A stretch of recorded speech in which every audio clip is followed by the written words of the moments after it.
Hey everybody, it's CometX and welcome to the Kaldheim Sealed Arena Open. This is a massive event with a really high entry fee, but potentially very large prizes. We're going to be playing against a lot of the best players here, and we're going to be tryharding it pretty intensely.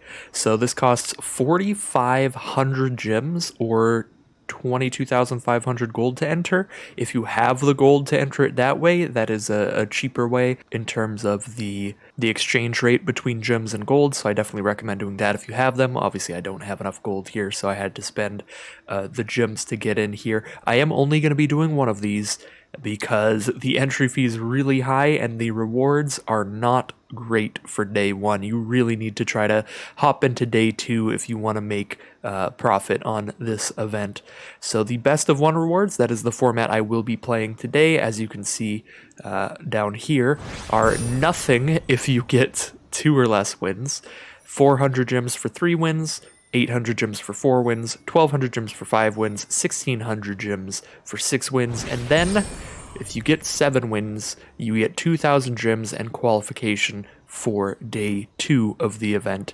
So even if you get 7 wins, you don't get all of your gems back here, but we do get access to day 2 where the prizes are ridiculous. Day 2, if we make it in, 0 wins, we get no rewards.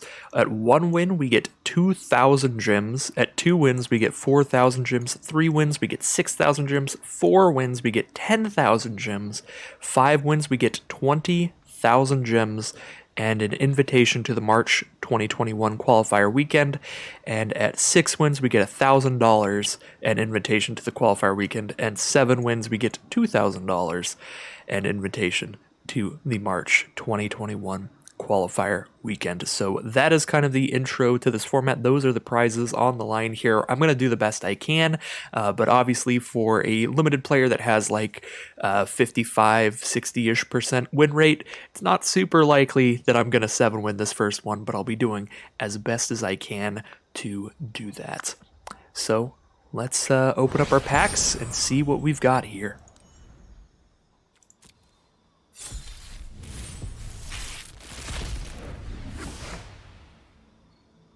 Alright, well I'm already seeing a pretty clear way that our deck can go. So let's look at all the rares just to show them off here. Graven Lore, 5 mana for an instant. Scry X, where X is the number of snow mana spent on this, then draw 3 cards.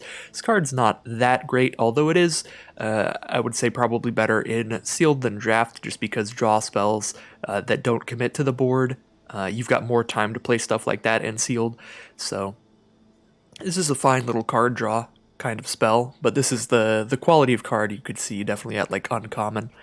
Waking the Trolls, a pretty slow card, but Sealed is slower, so this can definitely work out here as well. 6 mana to destroy a land, and then next turn bring a land from a grave to your field, and then on the 3rd turn choose an opponent. If they control fewer lands than you, create a number of 4/4 Troll Warriors with trample equal to the difference. So if you have like 8 lands out at that point because you've played this on turn 6 and then played a turn 7 land and played a land from a grave, and they only have maybe 5, maybe they got stuck on a land, maybe they don't have any ramp in their deck or anything like that, and you destroyed one of their lands, then you could get like 3/4/4s out of this. So this is a pretty powerful, pretty impactful card, and it has worked out for me the vast majority of the times that I've cast it, but obviously you can get mana screwed, and then this card is really bad. If you just get mana screwed a little bit and your opponent gets slightly flooded to where you're stuck with 5 lands and they already have 7, this is just never going to do anything for you. So not the most powerful card ever for that reason, because it can whiff, but a lot of the times it's pretty strong. Then we have Dragonkin Berserker. This is a fantastic limited card. 2 mana for a 2/2 first strike is already a great rate in any aggressive sort of deck, and then it has a fantastic boast ability. For 5 mana, create a 5/5 dragon token with flying. You can only do that if you attacked with it this turn, so a lot of the time you're going to be attacking with this and doing a chump attack, where you send it in, you let it die to something, but at least you're turning it into a 5/5 flying dragon at that point. A 5/5 flyer is just so big and can kill your opponent very quickly. thanks to evasion and just the size of the creature. So this card is really good. And if you live the dream and you get to attack and boast with this without it dying, then you're just set for life. We've got Valky, God of Lies, 2 mana for a 2/1. Each opponent reveals their hand, exile a creature from their hand, and then for X mana you can have Valky become a copy of that card. Card's actually pretty solid and limited, even just on the first half, but the vast majority of the time, especially in Sealed, we want to cast this as Tybalt, Cosmic Imposter. 7 mana for a 5 loyalty Planeswalker. We get an emblem that lets us cast anything exiled with it, and then for a +2, we exile the top card of each player's library, essentially drawing a card from each player's deck, even if Tybalt dies immediately, because we get the emblem that lets us cast those spells. That'll stay around even if Tybalt doesn't. -3, exile an artifact or creature, so we get to use this as a removal spell on their best creature. And then again, even if Tybalt dies, we get to cast their best creature against them. And then -8, exile all cards from all graveyards and add triple red. Obviously, we can then start casting all of those cards from the graveyards. So Tybalt, a ridiculously powerful card that we are very much looking to play. And then we have Battle for Bredegard. This is probably our weakest rare. I might even say that this is weaker than Gravenlore. 3 mana to get a 1/1 human, then get a 1/1 elf, and then create a copy of every different token you control. So essentially, if nothing happens to your little 1/1 tokens, you get a 1/1 human, then you get a 1/1 elf, and then you get a 1/1 human and a 1/1 elf. So you get 4 1/1s for 3 mana over the course of 3 turns, which is solid. I mean, you're going wide there, so you want to have some synergies, maybe some stuff that pumps your whole field, or other token producers. If you have a lot of other token producers, I guess this could be really good, but this is just a pretty relatively unexciting card, not that insane. And then we have the Bloodsky Massacre. 1 a black and a red, create a 2/3 Demon Berserker token with Menace, and when a Berserker attacks on the second turn, you draw a card and lose a life, and then at the third form, you get a red mana for each Berserker you control, and you can spend that mana during whatever phase of your turn. It doesn't leave your mana pool. So we have 3 pretty solid rares in red and black, so we're really hoping to have the support in our commons and uncommons to go with it, and even if we don't, because of how powerful Dragonkin Berserker and Tybalt are especially, we're very likely to just force Rakdos here, because Sealed, the power level of your bombs matters a lot. You can end up playing like even just 3-color decks that have a good amount of draw support just to try to dig to bombs and stuff like that. So with Tybalt and Dragonkin Berserker, I think it's incredibly unlikely that we're not at least Rakdos here. And Bloodsky Massacre is pretty good, but I do think it is the weakest of the 3 of these. Although it's also just a really quality card I'd love to have in any limited deck as well. So pretty fantastic start with the rares that we've opened up. We'll see what we have in terms of our commons and uncommons in every color here. So we'll see how white's looking. White does not look that exciting, although we have solid white creatures. We've got 3 solid 2-drops, the Shieldmate and the Double Story Seeker, Valkyrie Sword at 6 mana to make a 6/5 Flying Vigilance, Double Stalwart Valkyrie, I do like that card. It's got evasion, and evasive creatures are quite good in Sealed, and just in this format in general. So our white is basically just a ton of solid creatures. Our removal is not great. Iron Verdict only being able to deal damage to tapped creatures, and doing 5 damage specifically. So it's possible if you're playing against like a green deck or something that their creatures are even too big to die to that. But yeah, I mean, white looks honestly pretty filler, unless we have some multicolored cards that are white and another color, like maybe a coal here or something. I don't think our white is good enough to just push us into that color scheme. See what we have in blue now. Bind the Monster, solid removal. Mistwalker, great card. Large toughness blocker. And when you have the Mana Later as a mana sink, you get to hit your opponent for 4 every turn with this, with the flying. Don't love Raven Form, but when we're low on removal, we could end up using it.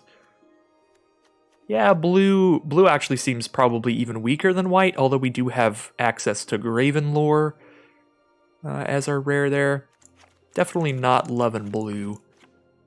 So this might be one of the easiest sealed decks I've ever built. We'll see.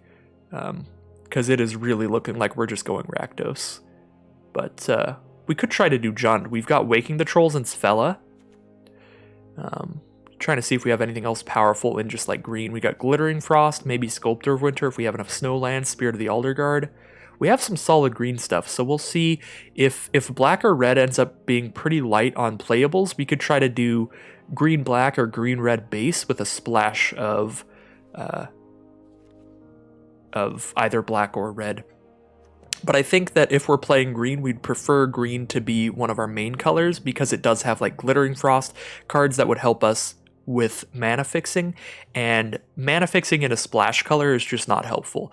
If you want your mana fixing to actually work and help you out, you want it to be in one of your most played colors so that you very frequently draw the mana for that to help you get to the mana for your third colors. So for cards like Sfella and Glittering Frost, we'd prefer to be like red-green splashing black if that's the plan. But let's see here.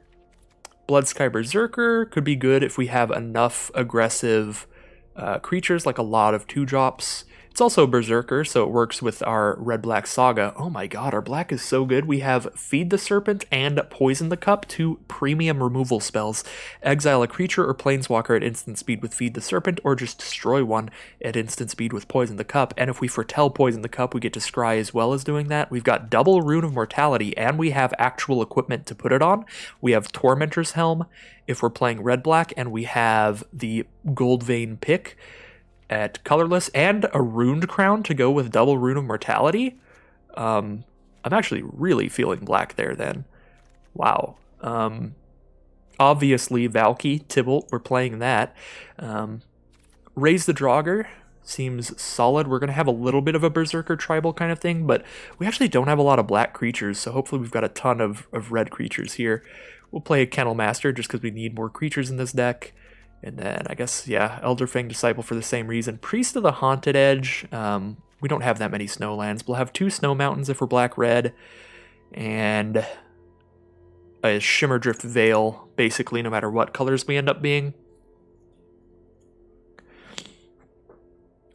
Alright, well, I have noticed our first problem with black, and it's that we don't have a ton of creatures. We've got 5 creatures in black, but we've got really quality like non-creature cards here. Feed the Serpent, Poison the Cup, double Rune with 2 equipment already, even if we're not playing red. I'm loving the look of black right now. So red gives us Frostbite, a great cheap removal spell. Tormentor's Helm to work with our runes. Axguard Cavalry and Dragonkin Berserker, solid 2-drops. That makes it so we now have 5 creatures at 2 mana. We have 2 1-mana cards. We have a Gold Vein Pick that helps us get treasure for double spelling with Berserker. So I think that this makes definitely Bloodsky Berserker more playable because we've got some support for it with the 1-drops, with a lot of 2-drops, and with the treasure tokens from Pick, as I was saying. We'll definitely play a Breakneck Berserker. It's a Berserker and it's an aggressive creature, so it's good with equipment. Not so sure about Crush the Weak in this deck. So far, we just have a ton of creatures that would just die to this card. Dragonkin, Cavalry, Valky, Elderfang, Berserker, Pet, and another Berserker. Just pretty much every creature we have except Kennel Master right now dies to it, including Basalt Ravager, which I'll definitely play in here. I would play Basalt Ravager in a deck that doesn't even have any tribal, because I love this card that much. Just a 4-mana 4/2 that even does like 1 damage to any target when it comes into play is like, okay, I guess that's a little average, but if you get like 2 creatures sharing a type, that's all you need for this to be fantastic. Doing 2 damage to something will very often kill off a 3/2 or a 2/2 or something like that. We'll definitely play Dwarven Reinforcements. Little 2/1 tokens aren't super impressive, but when you have equipment to back them up, that helps a lot, and we have Runed Crown, Gold Vein Pick, and Tormentor's Helm, so Reinforcements is super playable here. They also create Dwarf Berserker tokens, which works with our Saga that cares about Berserkers, and we'll play a Mob at the top end, provoke the Trolls for some removal. This is kind of slower removal, but it's still fine. 3 damage to any target. And then we could end up playing a Run Amok here if we're aggressive enough. I guess we only have 10 creatures, but we have a Dwarven Reinforcements, so that's kind of like 11 creatures if we count this as one creature, and then we'll be playing the Bloodsky Massacre, that's 12 creatures. So I guess with only like 12 creatures, I kind of wouldn't want Run Amok, because Run Amok you really need a lot of creatures. You need to always be attacking to be getting a good use out of this. Kind of makes me want to try to do the Jund thing. But the problem is, our red and black, a lot of the best stuff we're doing in red and black is wanting us to have those colors in the early game. At least in red for sure, because we've got multiple good red 2-drops, multiple good red 1-drops, the 3 mana 3/2 haste. We just want to have red on turn 1, 2, and 3 for sure, so we don't want to be splashing red for that reason. Black, I guess we have more leeway, because with black, with Tybalt or Valky, we can wait till turn 7 to try to do that, and then we could cut like our black 2-drops and swap them out for green things. And then all of our black cards are just late game plays. I mean, even Poison the Cup and Feed the Serpent, while they are 3 and 4 mana, they're removal spells, so we can wait till later. I guess the problem there is that they cost double black, so that's a kind of difficult splash when we need 2 of their color of mana. How would this deck look if we throw in green as a primary color and try to do green-red splash black? We would play Spirit of the Alderguard, obviously, to pick up snowlands. We'd play the Packmate just as a great creature. Horizon Seeker, again, for mana fixing to pick up lands. Sculptor of Winter, because now we've got 1, 2, 3, 4 snowlands at least. Masked Vandal for main deckable artifact enchantment hate. Glittering Frost for more mana fixing. Svella, obviously, for the mana fixing. Waking the Trolls is a big old late game bomb card. Then we need to cut 6 cards here, so we would try to just cut a lot of black cards, I think. Then we'd have to cut kind of the Rune of Mortalities and the Rune Crown kind of combo. So what, we'd cut double Rune, cut Rune Crown, cut the 2-drop black creatures, make sure that all of our black cards are just late game plays, Feed the Serpent, Poison the Cup, Valky, and Kennel Master. And we could cut Kennel Master 2 and just replace it with a green 5-drop to help the mana. Alright, well, this is actually a more difficult sealed deck build than I thought it would be, because of the fact that we just don't have a ton of like perfect playables in red or black. We're like really close. We ended up with like a 38 card deck. That was a decent red-black deck, just did not have as many creatures as we would like. And at that point, we'd have to shove in a couple pretty filler cards to make a deck that's just red-black, but it might be worth it to make sure that our mana is guaranteed to be good. Whereas this Jund deck, this green-red splash-black deck, I mean, we have Svella, Glittering Frost, Spirit of the Alderguard, Shimmerdrift Veil, and Horizon Seeker, all for fixing, for grabbing our black mana. But we do need double black. I mean, we could maybe even just cut... Honestly, we could maybe just cut Poison the Cup and Feed the Serpent, and have our only black cards be Tybalt and Bloodsky Massacre, just cards that require a single black. But then we are very low on removal, because our green's not giving us access to any removal spells. And our red removal is just Frostbite for 2 damage and Provoke the Trolls for 3 damage, so we just don't have any answers to big threats if we don't have Poison the Cup and Feed the Serpent in this deck. And I guess Poison the Cup isn't actually double black, it just costs 1 and 1 black if we foretell it. So we can foretell Poison the Cup and not even need a second black. Actually, this splash doesn't look that bad because of that. We only need double black for Feed the Serpent. I kind of like this better than the Rakdos deck then. How many creatures is this? This is 13, so that's 14 with reinforcements, 15 with Bloodsky Massacre. I do still like the equipment with Dwarven reinforcements and just small creatures in general. Although we could try to cut down on that theme. We could just cut like the 3 equipment, or the 2 equipment and the 1 card that I only really like because I have equipment, and put in just more big green monsters. like put in the Grizzled Outriders. The Grizzled Outriders are definitely pretty solid in this format just because the creatures in general are pretty small. So a 5/5 is just a large body. We have Sculptor, Glittering Frost, potentially Goldvein pick, but not a lot of 2-drops in terms of ramping. I guess Svella as well, but Svella doesn't really... Svella ramps really slowly. Because we play them turn 3, and then on turn 4 we could tap out to help ramp up. So, like, they could ramp us up to a 6-drop turn 5 or something, but I wouldn't really classify Svella as ramp here. With effects like Svella, Glittering Frost, Horizon Seeker, just the stuff that's grabbing lands and the stuff that's potentially ramping, and Svella's secondary effect to cast just the biggest cards possible, I kind of want to just go like green-red as big plays as possible. So that would be like cutting the equipment, cutting the reinforcements, dropping in a couple Grizzled Outriders, just going for like big cards. And then we could even just put in like a Snakeskin Veil now, because now we have big enough creatures that shutting off one of their removal spells and making one of our creatures one bigger is going to actually be a pretty big play a lot of the time. And I'm thinking maybe we even cut Bloodsky Massacre. Now we're just splashing in Tibalt, really. Tibalt and removal spells. Because the later in the game you're casting the Bloodsky Massacre, the worse it is by quite a bit. So it's another card that's a little awkward to splash. I want to play one more card in here. What would it be? We do have 4 2-mana creatures now, so we could maybe play Run Amok now. I don't know about that, though. We could still play a Goldvein pick. Yeah, with 4 of these, yeah. 4 2-drops now. Pick could essentially get slapped onto one of these and help me cast a black spell. And even if it doesn't, just +1/+1 is pretty relevant in this format with how small creatures are generally. So I think this is what our Jund deck would look like, or green, red, splash, black, but I definitely don't want to commit to this immediately because there's obviously a lot on the line here. So I'd like to take another look at the Rakdos deck, but first let me make sure that our mana is as good as possible. I don't know if we'd want the tapped Snowland. I don't think we have that much that cares about Snowlands. We just have Frostbite and Sculptor of Winter.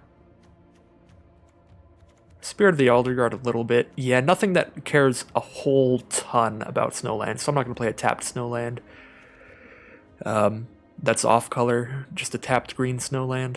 Just double checking if we had any other Snowlands, like a Snow Swamp or something here. We do not. Alright, so let's fix our mana here. We have 12 green symbols, 9 red symbols, and 3 black symbols.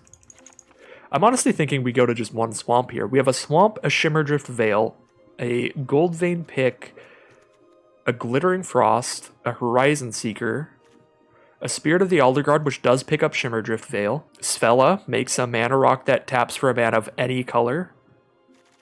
I think we only need one swamp. I guess with Feed the Serpent, maybe 2. 12 green, 9 red, and our green has all of our fixing. Our green has Horizon Seeker, our green has Glittering Frost, our green has Spirit of the Elderguard.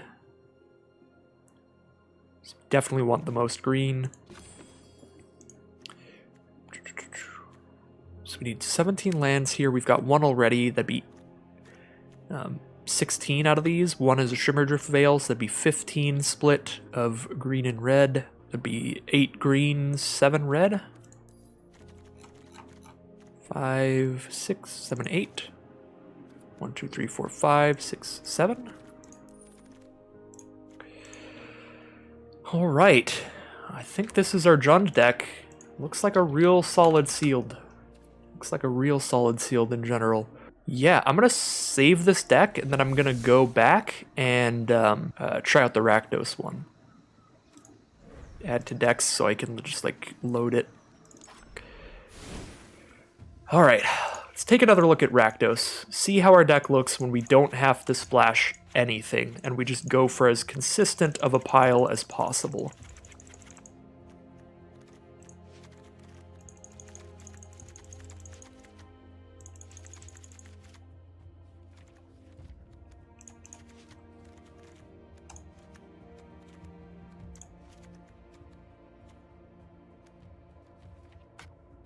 All right.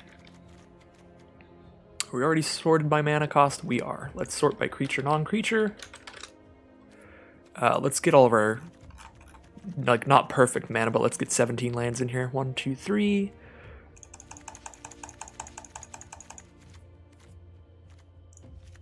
Oh, there's snow-covered mountains. I can't add more. Trying to just throw in just placeholder lands here to bump up the land count to 17, so I see how many cards I need to cut. 1, 2, 3. 15, 16, 17.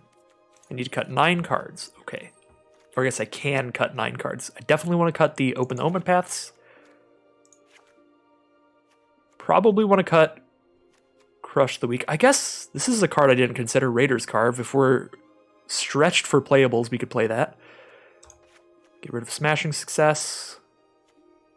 Get rid of the Pursuit. We're at 44, so I only get 4 more cuts. Cut the Priests. I get 2 more cuts now. I do want to cut a Dusk Wielder, but I guess it does lend well to the aggressive theme with Tormentor's Helm, Goldvein Pick, Dusk Wielder to go with Bloodsky Berserker as well. Cut 2 cards here. Infernal Pet as well would want 1 mana cards like that. I don't think we're playing Crush the Weak in this deck. And then 1 more cut. Actually, I didn't even consider Raider's Carve or Dusk Wielder really, so now that I'm looking at this does not look that bad. Like, this might just be better. Oh, where's my Runed Crown? Also. There we go. Actually, don't even have to play the Raider's Carve because I get to cut 2 other cards now. I think I actually do want Run Amok. So now I just have no idea what I'm cutting. Now I actually have a good problem. Where I'm like, oh, this actually all looks good. I can probably cut 1 land. No, I probably should not, because I do really want to hit 5 often and 7 whenever we have Tibalt. Cut the Carve here. 1 more card. Could cut the Run Amok. I do like Run Amok, it's just that, 11 creatures. So 13 creatures? Yeah, I'll cut Run Amok.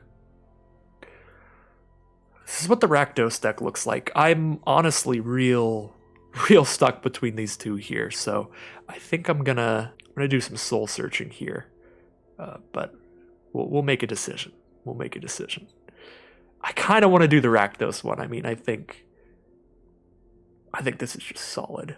Alright, so I have made my decision. I think that the Jund deck is good, and it might be a little better, but this kind of just aggressive Rakdos build is definitely more my playstyle, more of the kind of thing that I do a lot, so I think I'll probably be able to do better with this build, just because it's more my cup of tea. Definitely more my kind of thing. So let's get into the gameplay here with our aggressive Rakdos Seal deck for the Arena Open. Alright. Game 1. Let's go. I am incredibly nervous.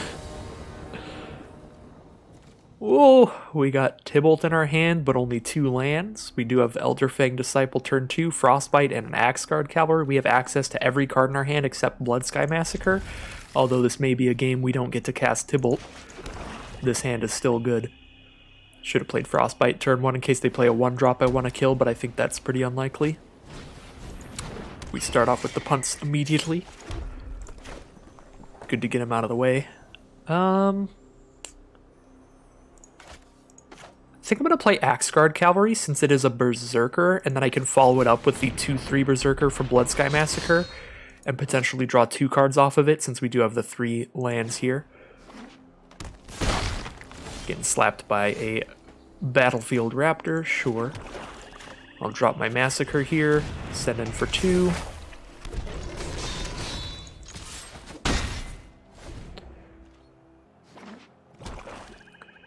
Opponent is on Abzan, white, green, and black, and they bound in gold on the Cavalry. Interesting. I think the Menace might be better, but being able to shut off my haste later is good. Well, we just draw 1 card now. Yeah. We did hit the 4th land, so we're 1 mana away from Kennel Master, which is nice. Could play a pet and just Frostbite immediately, and the next turn I can Valky Elderfang Disciple, attack for 4 in the sky. If I want to just get really aggressive, that could be the route we take. Next turn I also get red for each Berserker I control, that'd be 2, so I'll have 6 mana next turn. Like, I'm not playing any better creatures this turn. So next turn I have 6 mana. I have 7 mana if I hit a land, so I can just play a Tybalt if I hit a land. Yeah, let's do the pet and the Frostbite. In my deck, Frostbite will only ever do 2 damage, so the odds of them having something better for me to Frostbite, like drastically better for me to Frostbite, are not great. They might have something that's a little better, like a 3-2 instead of a 1-2 Flying First Strike, but I don't think we're going to lose this game because we shot a 1-2 Flying First Strike instead of a 3-2. Well, we got a Binding the Old Gods out of the way to kill our 3-3, which means that Tybalt is free to go. If we had the mana for Tybalt, 1 mana off, that hurts a lot. I think we're just playing the Kennel Master here then. Everything else, the Elderfang Disciple and Ravager, we can cast even if we don't hit a land. This is the only time we can cast Kennel Master, and it's our biggest threat.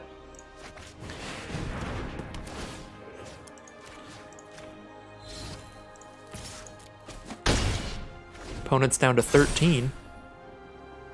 Basalt Ravager will do 3 damage now. We have 3 Berserkers on our board. So if they play like a Serap's Packmate or something, we can get it out of the way. Although they have 5 mana, so they could play the 5 mana 5/5 Elf Warrior. Or, I mean, really a lot of different things. They aren't just green, they're green, black, white.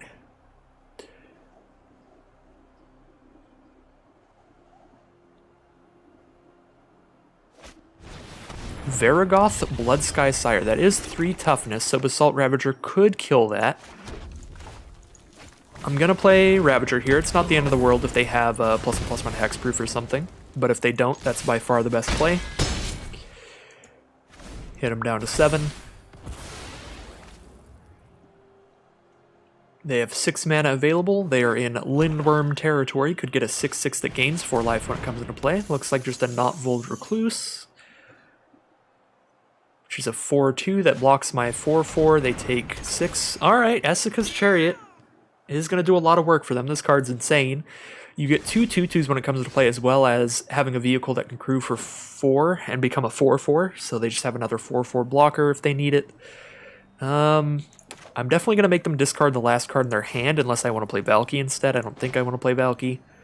But I can't really attack in well anymore. If I attack with everybody, they block 4/2 on my 4/4, 2/2 on there, and just take 2. And then next turn they can just start crewing the Chariot and going crazy. We play Disciple here, get rid of their last card. See what it is. Bound in Gold. Really nice to get that out of the way for Tybalt later, potentially. Breakneck Berserker doesn't even help me swing in, really, but we still want to go wide. Because they have 3 blockers maximum.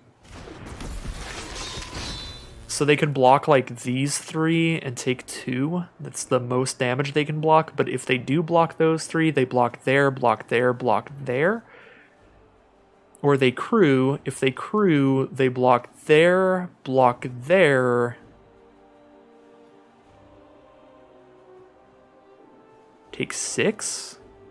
I think we actually push this attack. Because the only way for them to only take 2 here would be to lose all their creatures, and then they don't have the ability to crew the Chariot anymore. So they like crew Chariot. I guess they could crew Chariot with the Recluse. That's what I'm not considering here. If they crew Chariot with Recluse, this is actually really bad. Right? Because they trade there, they trade there, trade there, trade there. I guess I still have just more creatures in them if that happens. We have Tybalt, so we have like the late game. But if Chariot like attacks in and makes more tokens, that's really bad.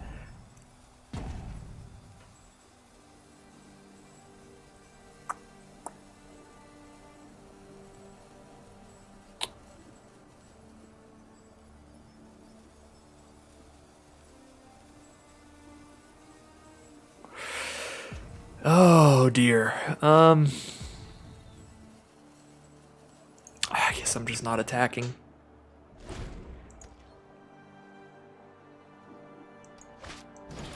Infernal Pet. Okay. Drew into another creature. 1 mana off from Tybalt now. Pretty much all in on Tybalt here. I think if I didn't have Tybalt in hand, if I just had no cards in hand, I probably would have just sent the attack, because that's all I got there. We just got to go for it. But the fact that I have Tybalt means I can just hold off in case there's a good block I was missing, which there probably was.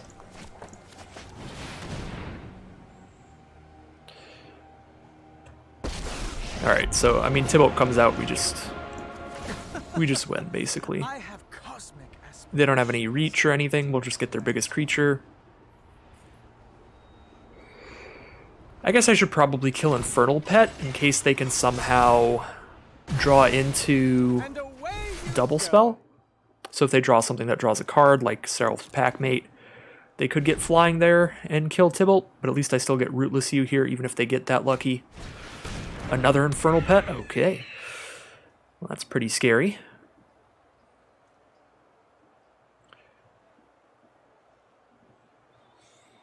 Yeah, I think you was the wrong pick. We should have just taken the pet. Because we can chump block the Rootless You if we don't want them to draw a card off of it. Crewing the Chariot here. Because they're just getting aggressive at Tybalt. Get another cat token here. Sure, I'll trade my 4-2 into that. I guess I could block with a 2-3 and a 3-2 and they only kill one of those. Although the 2-3 has Menace, but on this field I don't think Menace is really going to matter, especially when I'm protecting a Tybalt here. We'd rather keep the highest power creatures at this point, I think.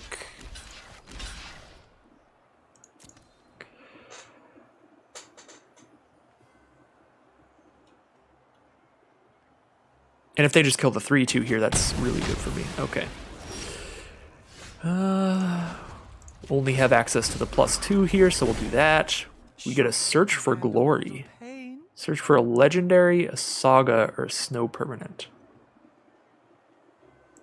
I don't even know if I have anything that would work with that, so I'm just going to play the 5-5 and the pick.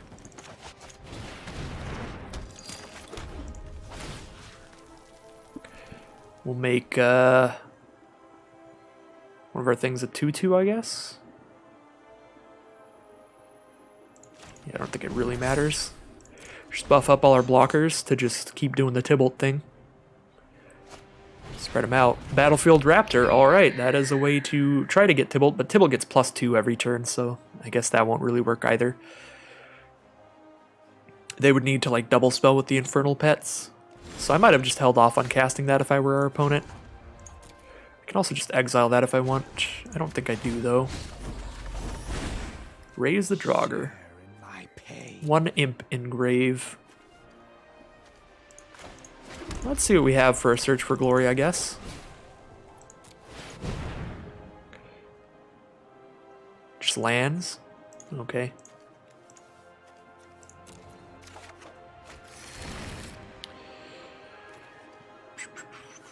One, two, three, four, five, six, 7 blockers on their field still. Can I raise the Draugr on just 1 Imp here? Just because I'm really just swimming in value. I think I do. Because I'm pretty likely to be able to double spell next turn. If I hit just like 1 card, I Iron Verdict the Raptor and cast whatever card I hit.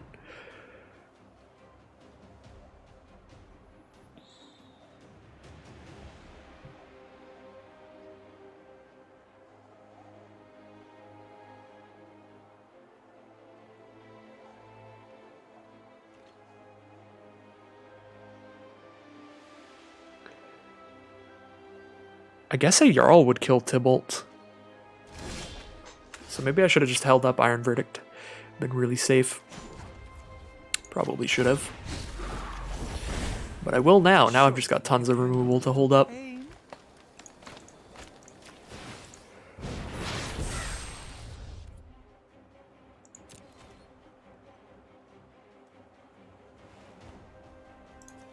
take like a 1-for-1 trade here. All I have are removal spells, so I don't want to I don't want to double spell for pet right now. Just trade their own creature against their stuff, I guess. Get rid of the recluse here. These all go to the graveyard, which means that I get to use Tybalt's ultimate and have more things to cast. We'd rather obviously hold off on the ultimate. Opponent knows what we have exiled here, so they know we have triple removal spell. I guess they know we have double removal. They don't know what our Foretold card is.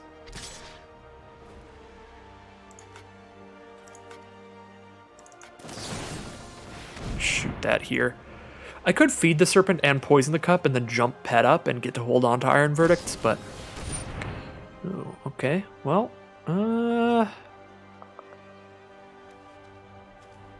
I'd rather kill it and scry.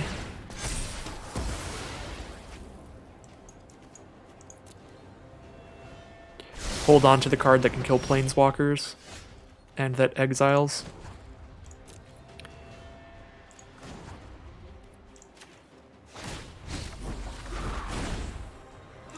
Ruined Crown. I do have to worry about milling myself now a little bit. But now we're going to jump pet up into the sky.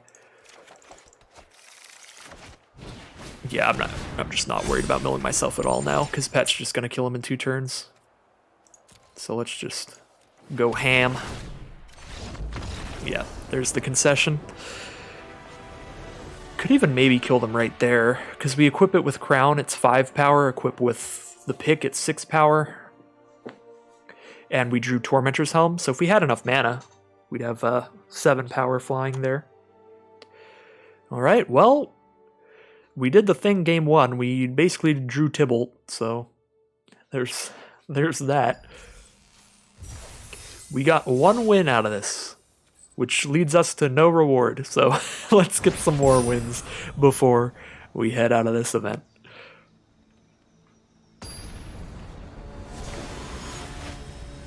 Alright, round 2, let's go.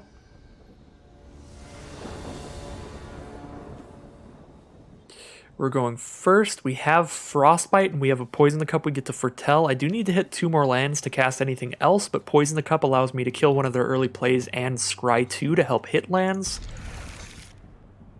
I'm going to keep this. Although I do not love it.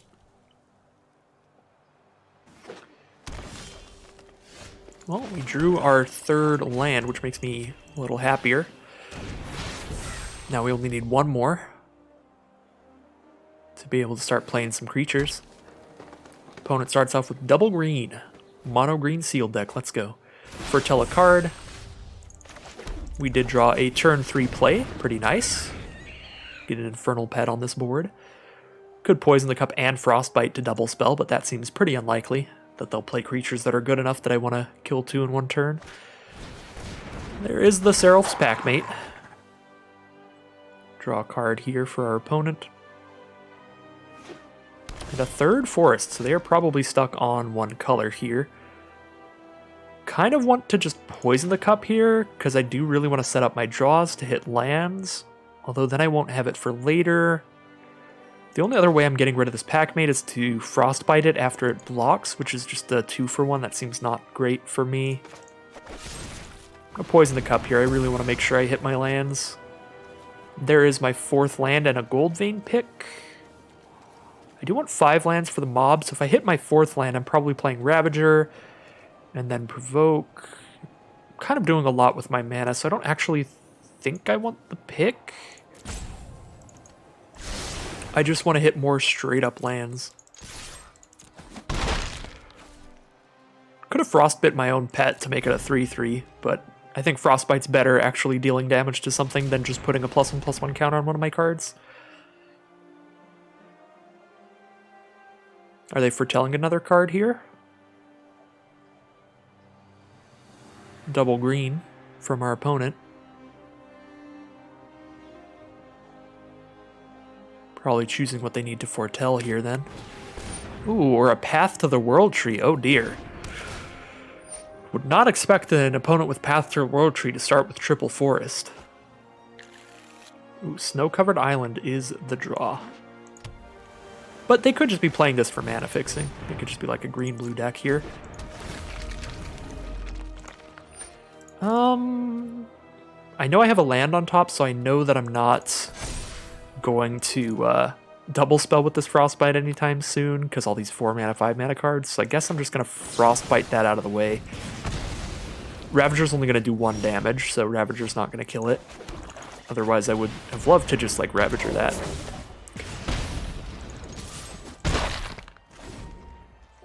Good old 3 mana 2/2 Infernal Pet coming in hot. It's doing its best work. 5 mana for our opponent. They've got access to 5 mana 5/5s, and here they come.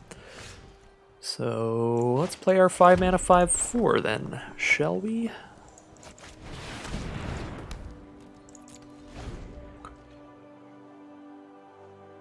I get to attack with the Mob and the Ravager and have the Mob deal a damage to their Outrider. That way they'd trade either way. If they aren't playing another creature here, but they probably will. 3 mana.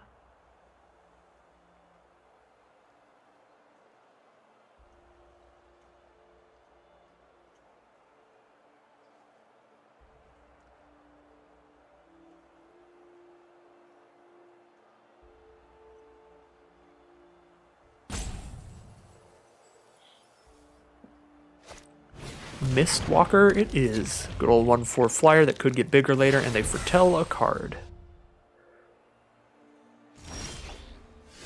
Shimmerdrift Veil is the draw. So I do have a Provoke the Trolls for 3 damage, although that doesn't really help me much.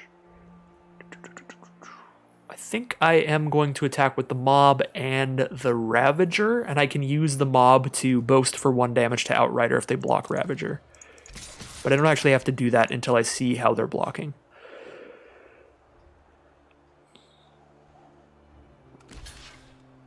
Okay, so they're going to trade with the Mob. Sure, do I want to just do a damage to the Outrider? I wouldn't be holding up Provoke the Trolls if I do that. Or do I want to do 1 damage to their face with the Mob is what I mean. Hit them for 5 here.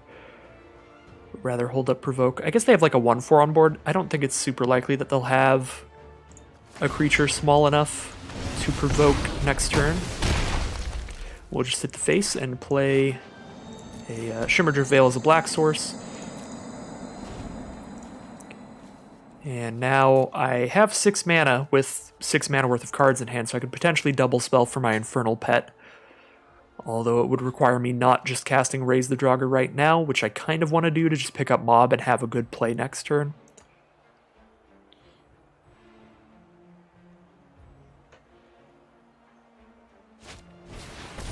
Toski, Bearer of Secrets. Whenever they hit me with something, they draw a card. Alright, this is going to be a bad time. Just hit me with Mistwalker here.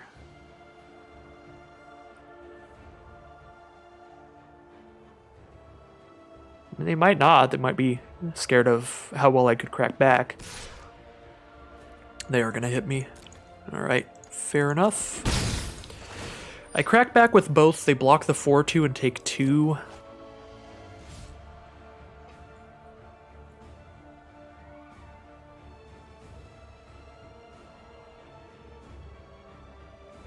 Yeah, there's nothing I want to provoke here, so if I'm double spelling for Infernal Pet, it would be casting Raise the Draugr and just provoking for 3 damage to their face. So they basically be at 7, they block there, take 3, they're at 4. That would make 1 more Infernal Pet hit lethal, but they have a flyer, they've got a ton of cards in hand, that seems too risky to me. I kind of want to just Raise the Draugr so I know I can cast just a Mob next turn, if nothing else.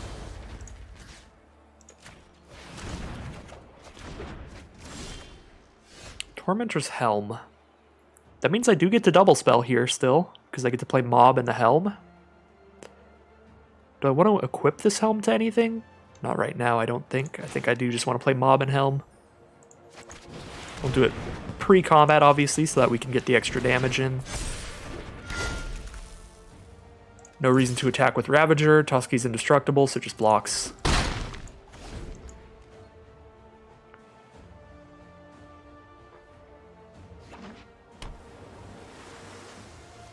So they're at 7 now. I have provoked the... Oh, Lindworm gonna gain them 4 life. Never mind. I was getting pretty excited about their life total because I provoked the trolls for 3 damage to their face. Mob can do 1 damage to their face. Tormentor's Helm does 1 damage even if they block. But yeah, thankfully Toski does have to attack each turn. So that's 1 less blocker for them now that it's been out for a turn. 3, 4, 5, 6, 7. I have enough to equip and cast to provoke the trolls. So if I equip Tormentor's Helm, I'm going to equip it to the mob so I can attack into the Lindworm. That's their only block that would kill it, so I think they will block there.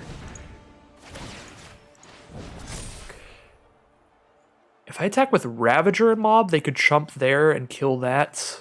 That seems probably not like a good attack. So I think I just attack with the mob, although I could attack with all 3. If I attack with all 3, they could block there, take 6. 7, 8, 9, 10. Wouldn't quite get to lethal, so I don't think it's worth it. I think we're just attacking with mob still. Although I could attack with mob, use provoke the trolls and the mob's ability to kill Mistwalker. Then they have... I've got 6, 10, 13. So if they block mob, they take 1 plus 7, they take 8. If they block there, they take 9. But they get to keep their creatures around. I kind of want to kill Mistwalker here with Provoke the Trolls.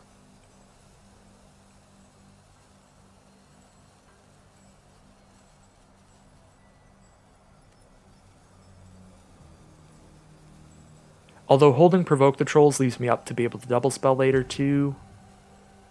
And I am doing 2 damage to them here. I'm gonna do the thing.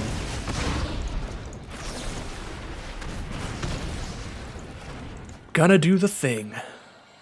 We're just going all in here.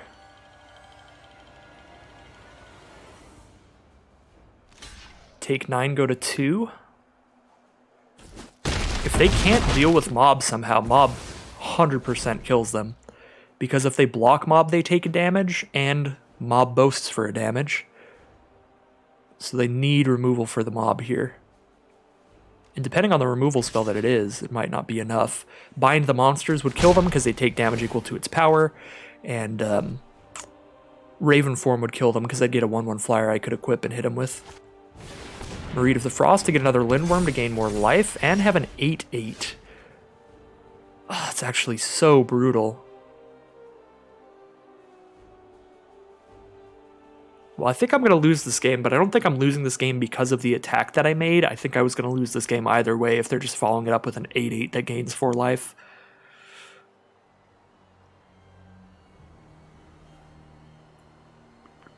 Because they probably just had that in hand. In which case they would just like chump block with Mistwalker and then do this. Yeah, this is absolutely brutal.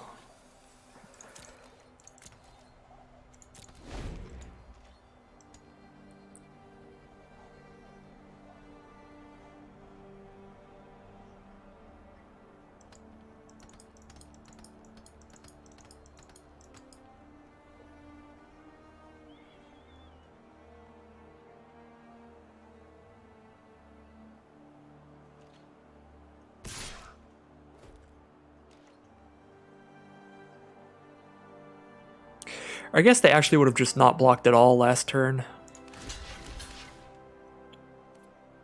No, I think mob is still more important than pet. Just because I'm not very likely to be able to double spell. I'd have to draw into like my Death Touch rune and then draw another card.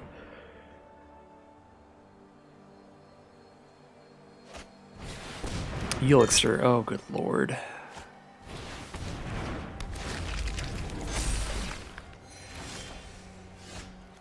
Well, I did draw into the Death Touch rune, which is really good with the mob. Didn't draw into a second spell for the pet, though, which is rough. Attack in, I get to kill Lindworm, and then they block with another Lindworm, I kill that too.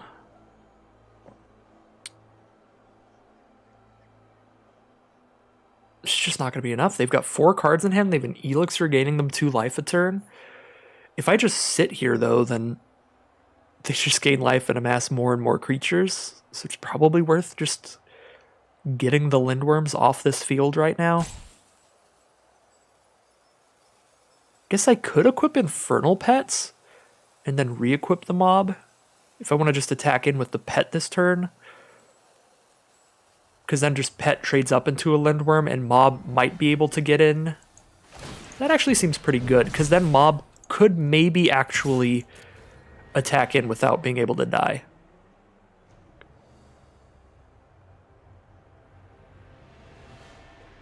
Because mob gets to kill one thing when it attacks.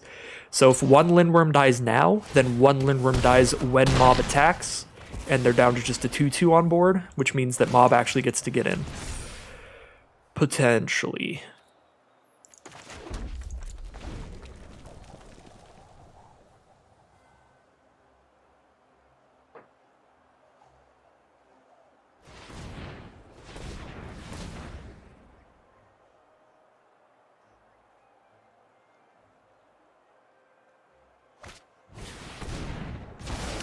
Well, they did have the Raven form, but they gained a bunch of life, so not going to be able to punish them for it. Just hit for 2 a turn. We're not going to outrace 9 a turn here. 11 a turn. But we can try.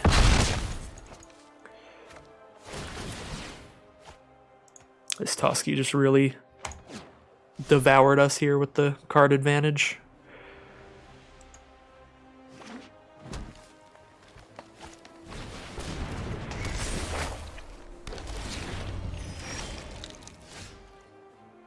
Can exile one thing. I can exile Toski now, but it's way too late for that. I equip, block there, take 1. All their changelings are 4/4s, so I block there and I take 9 from everything else. I could feed the serpent that, but then I still take 9 there. I guess I feed the serpent this creature, death touch that creature, and I take 4. 5. I'm over it. We're just not winning that game. Even if we survive that turn, they've got 5 more cards in hand, and we know that they're not all lands because they haven't been playing a land every turn. That was brutal.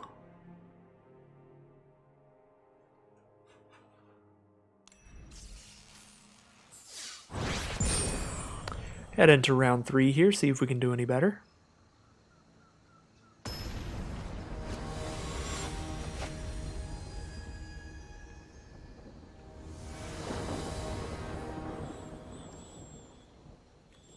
Ooh, Bloodsky Berserker with a Goldvein pick, giving us potential to double spell later. Although right now this hand doesn't do it very well. We've got both our colors.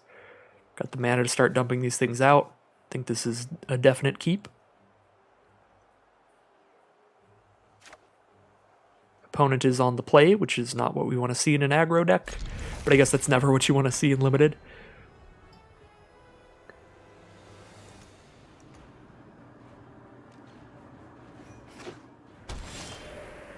Opponent starts with a Woodland Chasm. Green-black Snow Duel. I think we actually only got 1 Snow Duel in our sealed pool. And we're not running it because it's like green-blue. So, I can play a 1/1, which is not going to block the Spirit. I could foretell a Poison the Cup, so I get ready to kill that, and scry to hit more land. I actually like that. I'm going to foretell this Poison the Cup because I do definitely need more lands for this hand. Even my 2 drops I want to cast multiples of to double spell.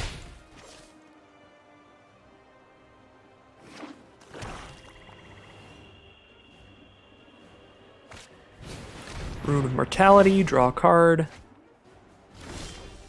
No 1-drop was drawn. I should have put a stop at my upkeep so I could do this before my draw step. But now I did draw into a Frostbite, so I might even want to just Frostbite the spirits. Probably not, because I do still want to scry. Yeah, I'll go ahead and Poison the Cup the spirit here. Dragonkin Berserker and a Swamp. I do want the Berserker, but I also want the Swamp. I think I want the Swamp more, because then next turn I can play Bloodsky Berserker and a Frostbite. So I want the Swamp first.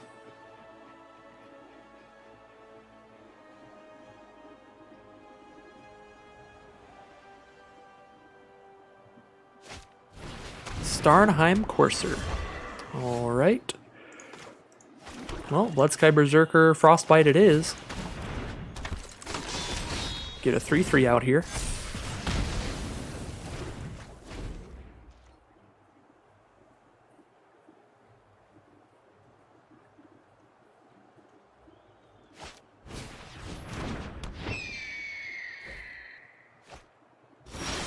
Battlefield Raptor for our opponent.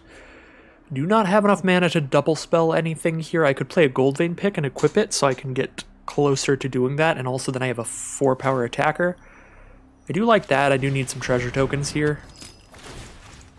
But we've got a lot of other ways we could go here. We could just play a Rune Crown to get a big equipment and draw a card. We could play the Dragonkin Berserker, get that set up to maybe boast later, although we're pretty far off in terms of mana from boasting there.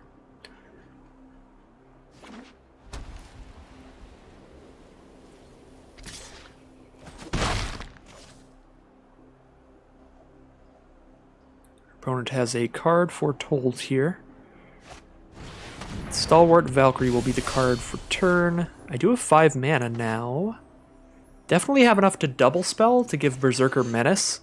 So do I like play Crown and equip it or something? Could play Crown and play an Elderfang Disciple. They're down to 2 cards in hand, so Disciple's likely to hit something good. Could play my Berserker and my Disciple. That sets up to make a dragon next turn. Yeah, I kind of like that a lot.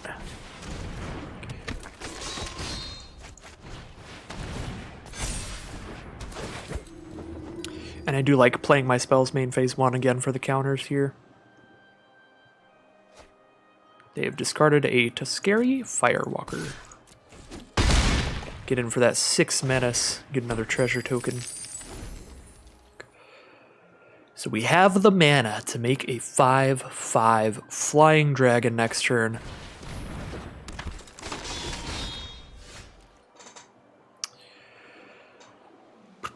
I definitely can't double spell and make a dragon here, but I can do one or the other. I could have a 3-power First Striker. If they block with everybody, I can kill Valkyrie and Berserker and it just survives. Yeah, this is ridiculous. I'm gonna go for the dragon here. Because I also just have enough power with First Strike that they need like a removal spell to kill the Berserker here. So I could even get multiple dragons out of this, which is just the dumbest.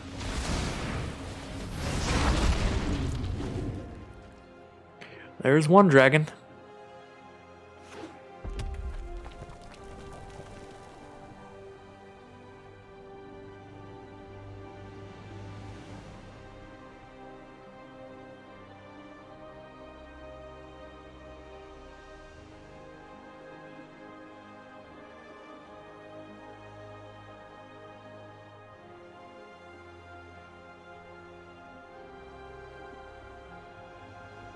One card in hand and one card foretold, and they're looking at all my stuff. Demon Bolt was the foretold card, they just didn't have the red mana till now. Okay, so we did at least get to get a dragon there. Now, I could double spell if I Rune Crown Raise the Draugr. Raise the Draugr would just be picking up a demon, or a Dragonkin Berserker, but that's really good. Yeah, let's just pick it back up. Get ready to do it again. They have 4-power flyers, so yeah, I just equip Berserker, attack with both those. And it's going to be a really bad time for them either way. Even if they could survive that, which I think they could. But maybe not. So we're at 2 wins and 1 loss now. Still no rewards. You know, that's what you get for the 4,500 entry fee.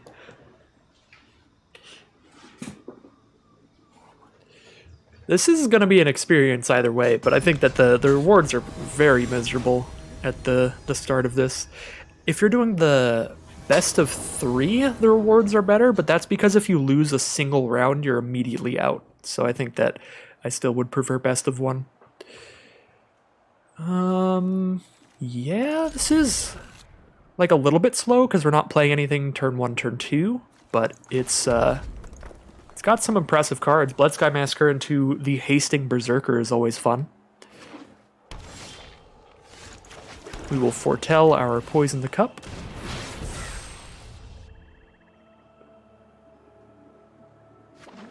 But yeah, I'm generally not really a super competitive player. I'm kind of casual. I just love drafting so much that I draft enough to often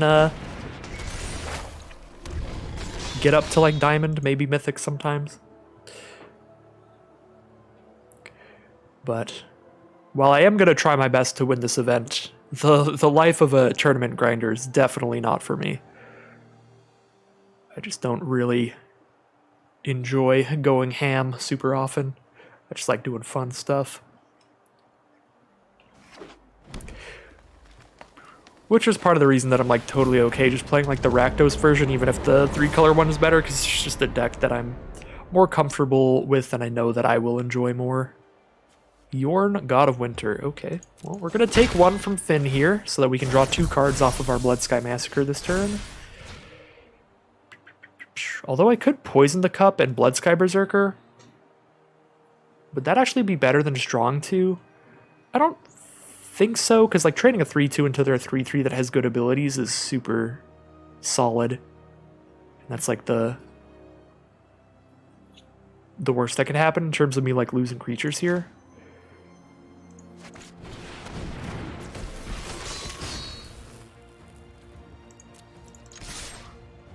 Let's draw 2.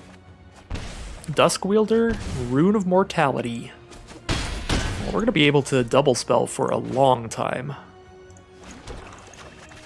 Drop down a Duskwielder here. I believe it's also a Berserker. Yeah, so we'll have 3 extra mana for Blood Sky Massacre here, so we can really play whatever we want.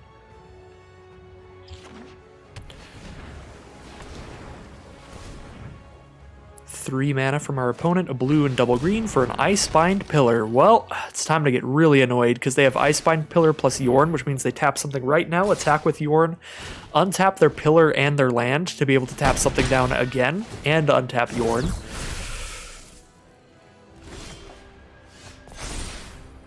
Opponent knows how to annoy. They are only tapping down 1 more thing here. I think I'm definitely poisoning Yorn at this point. They tap down our 3 power creature. We hit them for 1, 2, 3, 4. Let's play Blood Sky Berserker first.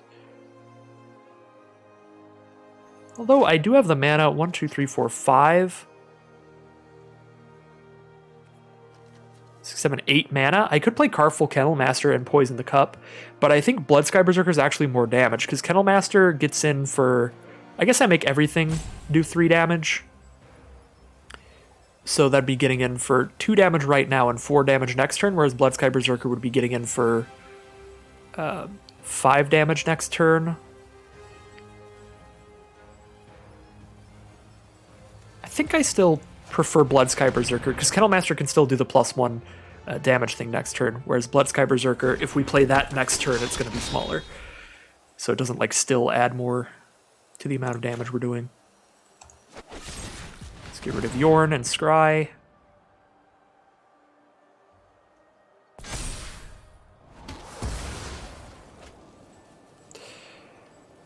Another Rune of Mortality. I'm going to put that on the bottom because I'm just going to search it up with Runed Crown. But I don't actually think I want a Rune Crown right now. Because I kind of want to boast with Duskwielder.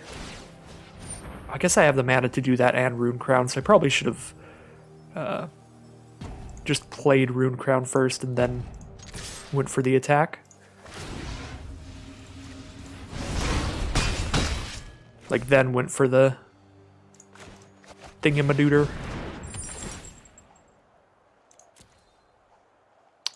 the removal spell. Ooh, draw Tormentor's Helm. Should make it pretty easy to double spell. Now I can Rune of Mortality and Tormentor's Helm have two different equipments that are giving Death Touch, and Berserker's going to get counters. Seraph's Packmate from our opponent, so they only have 2 blockers, although both of them have 3 toughness. But we have Death Touch here. Elderfang Disciple's okay. I do have the mana to play Disciple and a Tormentor's Helm, because I do want a double spell here. I can't really play Kennel Master and double spell.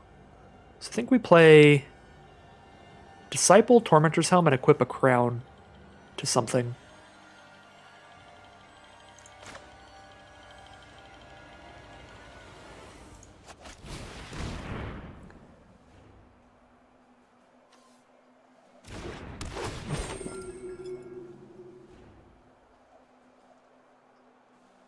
Icespine Pillar, probably just going to be tapping down Bloodsky Berserker every turn, but we still want to make it as big as possible.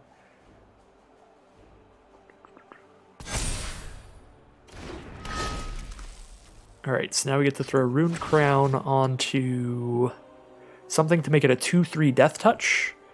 2-3 Death Touch would be on Duskwielder, or I could make a 4-3 Death Touch or a 3-4 Death Touch Menace. If I put it... And they're just going to tap Berserker. So I think we put it on Duskwielder, attack with all 3. They take 5 if they double block our Menace creature, and otherwise we trade 1 for 1.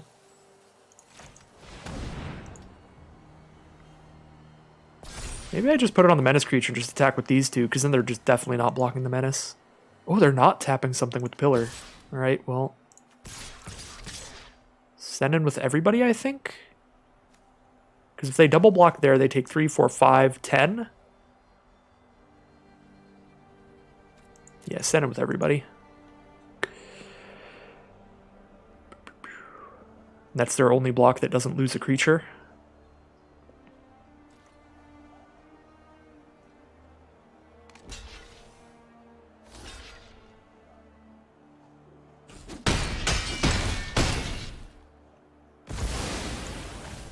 Alright, now they are down to 4.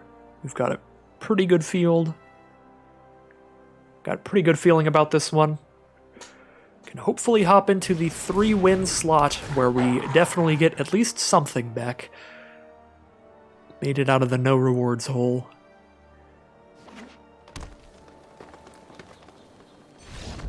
Alright, well, that is going to push us up into 3 wins. Kind of an unfortunate way to win that game. I think they just missed their last opportunity to tap something down with Icespine Pillar, which is really unfortunate because it's one of those things that doesn't happen in Paper Magic really. So it's not that fun to see because it always feels really awful when that happens on your side. It's a very easy mistake to make where you're just like, all right, come on, let's get into combat, and then you click 1 too many times, and all of a sudden you've lost the game. So we did make it to 3 wins, so we get 400 gems out of this. It's still... I get that it's like it's a big buy-in because you gotta make the money to be able to hand out, you know, $2,000 to a bunch of people. But God, it's kind of insane to me to be able to spend like 4,500 gems into a tournament like this, and then if you go perfectly average 3-3, you get 400 gems back. So you've just spent 4,100 gems. It's pretty crazy. Definitely not my my exact cup of tea. Do I just play Valky to curve out here, or do I play Dwarven Reinforcements to get more creatures more aggressively? I don't think I play Elderfang Disciple turn 2, because it's just not going to attack well. I'm going to foretell my Dwarven Reinforcements, because if we make it to 7 mana, Tybalt's always gonna... Well, Tybalt's usually going to win. I did get the second black for the Feed the Serpent turn 4, which is nice. And now I have the mana to boast and cast the Dwarven Reinforcements. Stay pretty aggressive. Maybe Feed the Serpent their first blocker. We'll see what happens. Nothing still. Basalt Ravager to do 3 damage to their face. Sure. Ooh, Sigrid God-favored. I'm holding full control so I can respond to its ability on the stack to kill it before it exiles. So I still do my full amount of damage.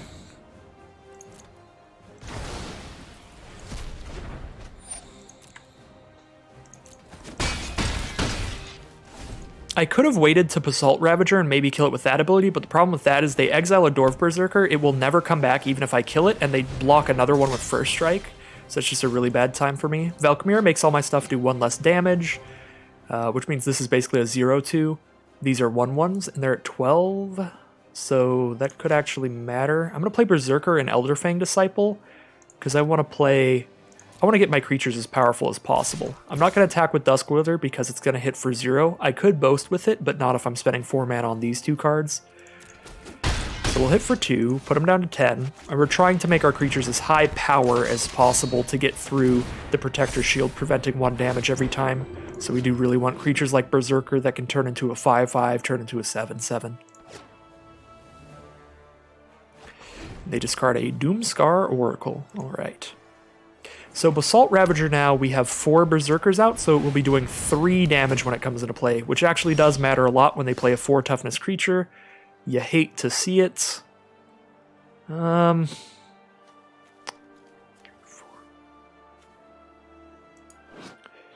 Yep, if a source an opponent controls deals damage to a permanent they control, stop 1 of it.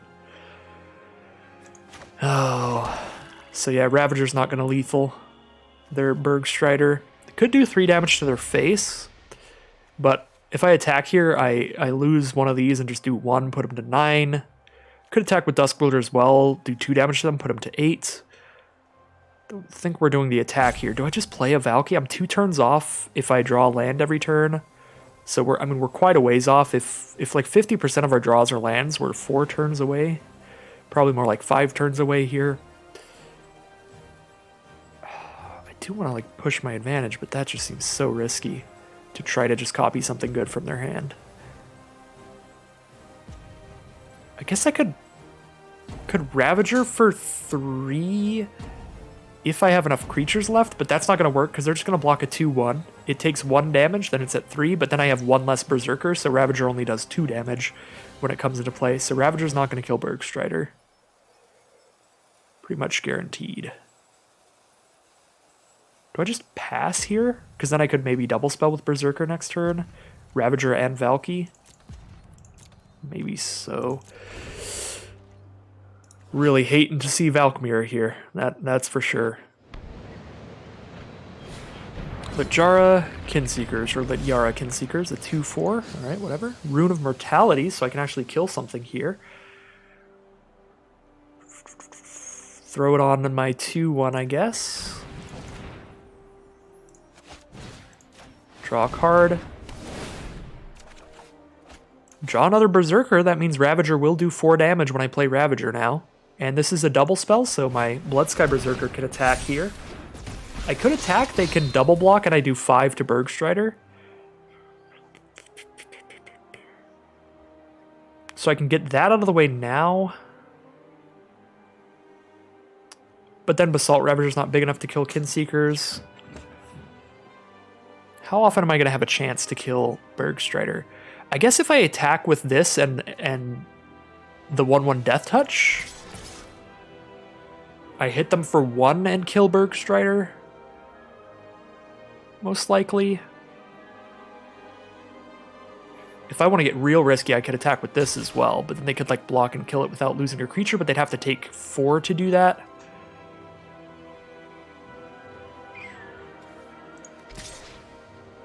If I attack with everybody, they block here, takes 7. Basalt Ravager would maybe kill them. It would get close. With Duskwielder's Boast ability as well. I think I am actually just sending in.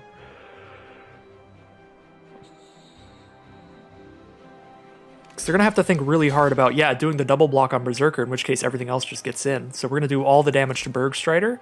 See, look at it, trying to kill me with Valkmir here. We have to say we're doing 5 to Bergstrider. So glad I have it on where I can choose how the damage is dealt now. So they're down to 6 now. And we do have 4 Berserkers out, so we can do 3 damage. So we can kill Goldmaw Champion with Basalt Ravager. And I think that is the play, because then we still have the Boast mana for Duskwielder. Unless they counter this. Alright, well. They still have a 2/4 blocker. If I attack with all 4 of these, they can block there and kill this without losing creature, block there, kill it without losing creature, take 2, go to 4. Seems pretty bad. What is going on with the audio, by the way? It sounds like multiple songs playing at once. Something incorrect is happening. I don't think we can attack here. Falkmere is really just toying with us hard. I guess I should probably keep poking them with the 1/1 Death Touch. It just trades for Goldmaw Champion here, which isn't great. We would have loved to have an equipment on the field for our Rune of Mortality. Oh my god. Well, we lose, because they kill all our tokens.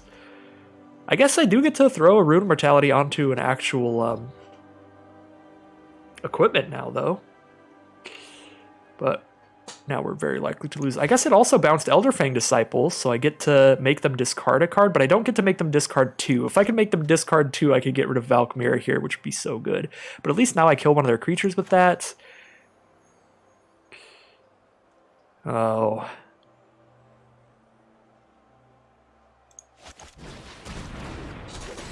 So I guess we don't lose, we just are losing our creatures. We are all in on Tybalt at this point, which probably get to, because Rune on pick to have Death Touch blockers for the summoner.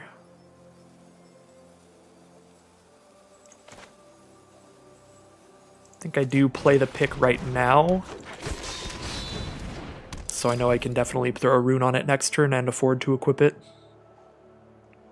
But we're not blocking this turn, we're just going to take 8 if they attack with everybody, and they probably won't, because then they're open up to counterattacks and they know I have a haste creature. Yeah, they don't even attack at all. Attempt to throw a Rune onto the pick. They've only drawn 1 card that we don't know about, so they'd have to immediately be a counterspell. Tormentor's Helm as well? Throw a Rune onto that. Oh my god. I can't do that and equip pick right now, though. So I could throw a Tormentor's Helm on, though. Make it a, like, 3-power creature, although that wouldn't really change anything. Throw a pick onto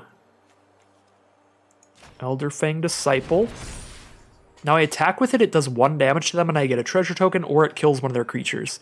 And then I just play another creature. We're actually at the point where 1 damage to them matters a lot. With, like, Valkmir out. So we do kill 1 thing. Death Touch on a Goldvein pick here is really, really good. It's working out quite well.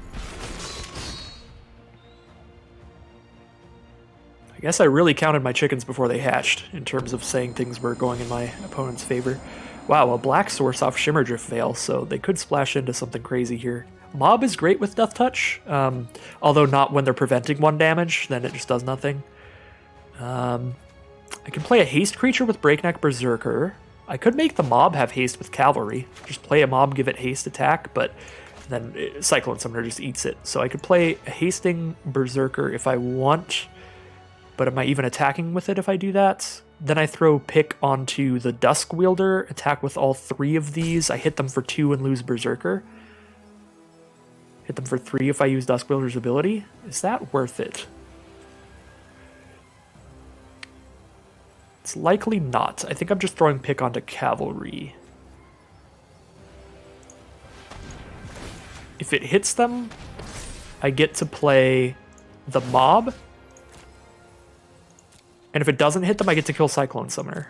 So that's just great. Cool.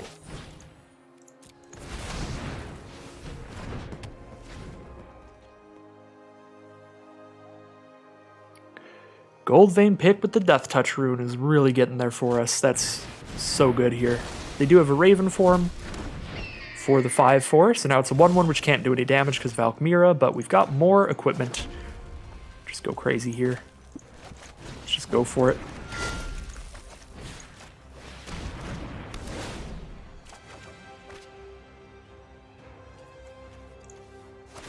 One mana to equip. We'll throw it on the bird. Probably, so that the bird gets in for damage. Put it on here, I do 1, 2, 3. Actually, if I put it on Duskwielder, they have to block here. So they have to block one of these or they die. Because they take 3 on board and then they lose a life from Duskwielder. Which preventing does not prevent loss of life, just damage dealt. I think I will still do that.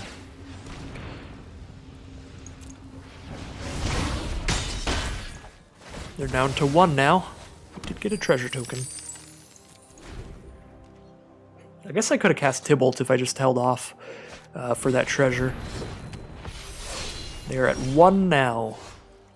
Which means I just play a haster and equip the bird, and in several different ways we're definitely dealing 1 to them.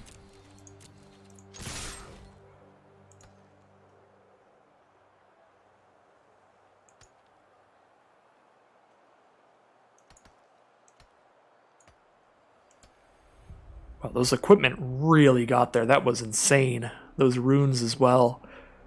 I really, really, really did not think we were going to be able to win this one. And even when I did, I thought it was because we could just make it to Tybalt eventually. Because our opponent wasn't putting any pressure on us, really. They were just trying to hold off and survive. So we could definitely last enough turns to draw into the mana for Tybalt.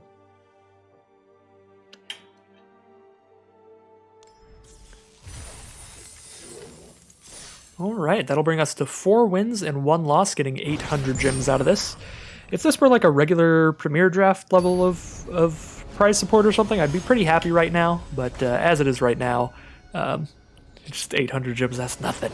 Let's get to the 7 wins, let's make it into day 2. We are against Profumato TK right now. That is I think, Italian streamer? So we're playing against a big name here, so I'm scared. Let's just get off the ground running. Turn 1 Duskwielder. Let's really make them shaking their boots a little. Like, uh-oh, somebody's actually playing a turn 1 1-2. Finn the Fangbearer. Alright, well, their response was probably not uh-oh. It was probably like, oh, thank God. Because that's just going to suck when I play Finn turn 2. Could throw a Helm onto the wielder. Could play a Shimmerdrift Veil. Play a cavalry. I'm just going to drop down a cavalry here. Really trying to set up for a Runed Crown to give Death Touch to things, probably. Next turn I get to play a Frostbite or a Tormentor's Helm, and we're playing a tapped land. Elven Bow. Get a 2-3 and have an equipment available to give +1/+2 later. I guess I did draw the land to just play Runed Crown right now.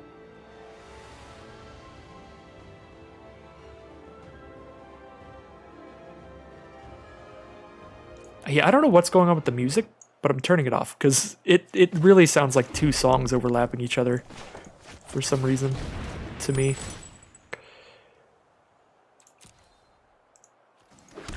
Alright, draw a card with Rune of Mortality. Just another land. That gets us to Kennel Master. We've got our 5 lands for it now. Definitely not sending in. Next turn we get to play Shimmerdrift Veil because we don't need 4 mana, we only need 3. I guess if we're equipping Rune Crown, we do need a lot of mana because it costs 2 to equip that.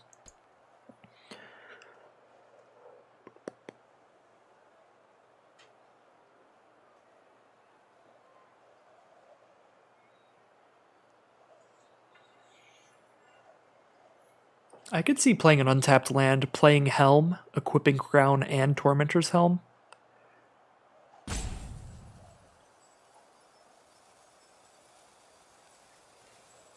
See if the music has calmed down yet.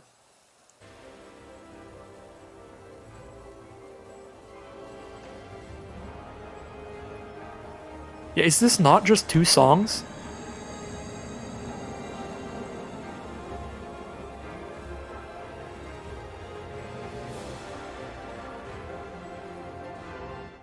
It sounds like the, Ooh, shut off our equipment, okay.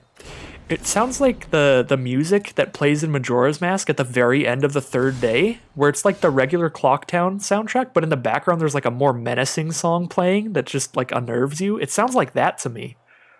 Like there's some extra like off-key music playing in the background just to kind of stress you out. So we obviously can't equip Ruined Crown anymore. We could play a Tormentor's Helm and have a 3/3 attacking in here.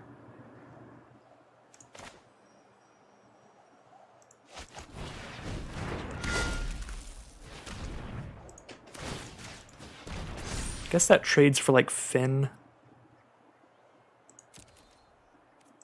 If they want to block, if they don't want to block, we just hit for 3 here. Trade for Finn, sure. Do get to move the equipment to Duskwielder so I can block the 2/3.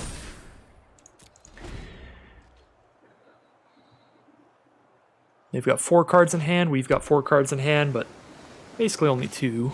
Frostbite and Kennelmaster. Bergstrider it is, alright. Tap down Duskwielder for a couple turns. That means they get in for 2 attacks here. Guess we get to play a 4/4 to trade with their 4/4, but we're not getting any value out of its ability, unfortunately.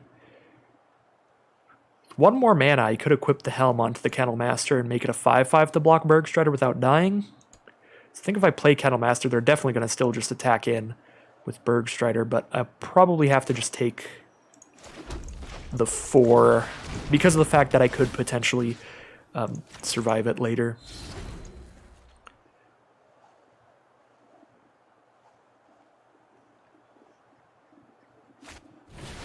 Battle of Frost and Fire. Well, they're just gonna Wrath. One-sided Wrath. We're probably just gonna lose. Ooh, well, you never know. You never know, because Valky's coming up next turn. Got a Frostbite, but that's not going to do much. Or Tybalt's coming up next turn, not Valky. Definitely don't want to play a Valky right now. They're playing green, blue, and white, so I really hope they don't play another creature. Because if they don't play another creature, we can just exile Bergstrider, and we know that Valky's safe, because they're not going to have haste in their colors.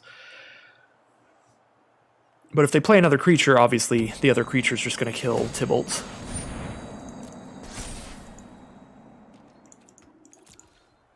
Take 5, alright. Draw 2 cards, discard a card on the 3rd part of this saga. They did play another creature. We are going to Frostbite that before they can equip it, so that it can't kill Tybalt. And it's time.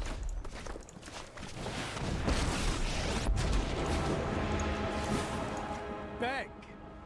Won't help. Help that. Alright. Basically have to kill Tybalt right now, or Tybalt's going to take over this game. Even if they kill Tybalt right now, we drew Bergstrider out of it and killed their Bergstrider, so it did some work.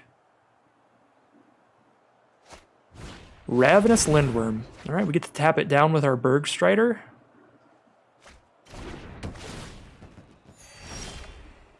Well, let's see what we hit first. Mistwalker and Snow-Covered Mountain. Handle a little pain.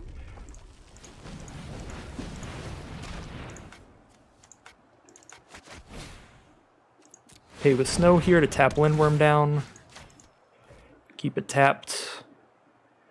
I could equip here, or I could just cast Mistwalker. I think I would prefer to just cast Mistwalker, get more blockers.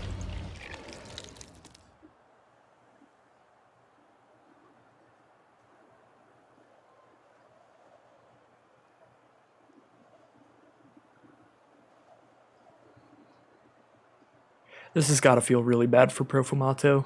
I'm not going to lie. Would hate to be in our opponent's position here.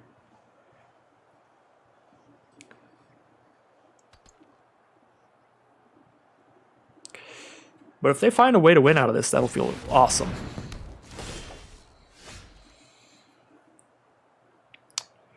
Could exile the U and just cast it. Could exile their Lindworm and cast it myself. Or I can just do top 2.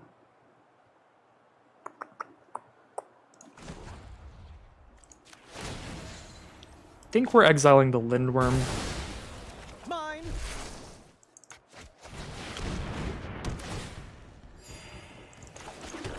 Drop a Disciple, make him discard a card.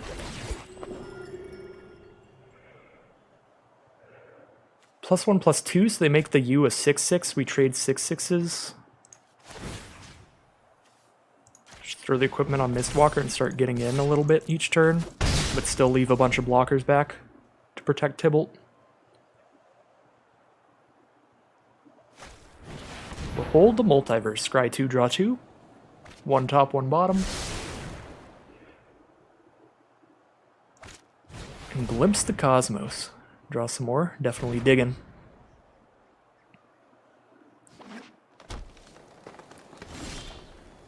Bloodsky Massacre. Get a 2/3. Let's exile first in case we hit a land. Did hit a land and a Poison the Cup. Let's play a little game. You can only foretell from your hand, right? Yeah, so they're at 21, 6, 10, 11, 12, 13. Could just shoot the U. I don't think I need to, though. Let's just play Bloodsky Massacre, hold up, Poison the Cup. For whatever they grab off of the U. Yeah, they trade with anything here. Just attack with all these. Because now I have Poison the Cup up for defense.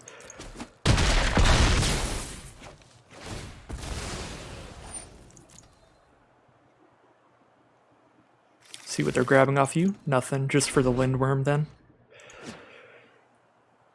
That would be the plan, but unfortunately they did not have double Lindworm.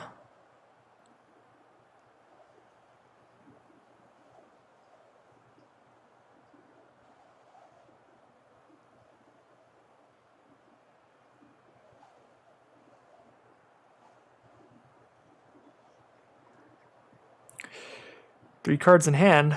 They're close to just lethal next turn. And there's the concession. Definitely a rough game for our opponent, but a pretty great one for us. Tybalt just coming out and saving the day. Like, my lord, if we didn't have Tybalt there, we were so dead.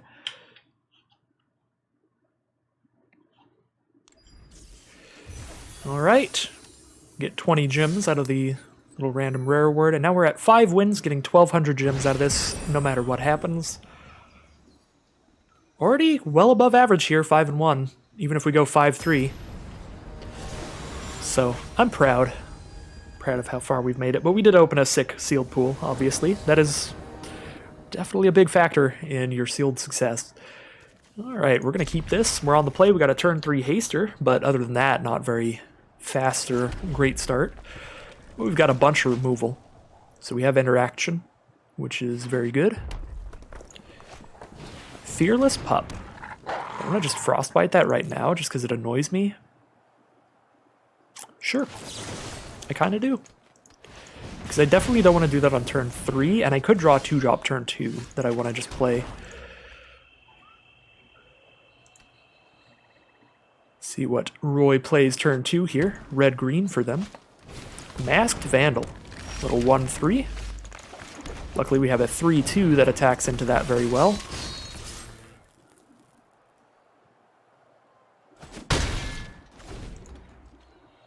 We are off to the races. They are down to 17. Looks like they're playing Naya, red, green, and white. No plays that turn either. I do have a Provoke the Trolls to hold up here, but I don't have the mana for Feed the Serpents. I could also cast Root of Mortality on my Berserker or on a land to draw a card to make sure I hit my 5th land drop for the mob and maybe hit a double black for Feed the Serpents. I don't think it's worth it quite yet. I think I do want to just attack.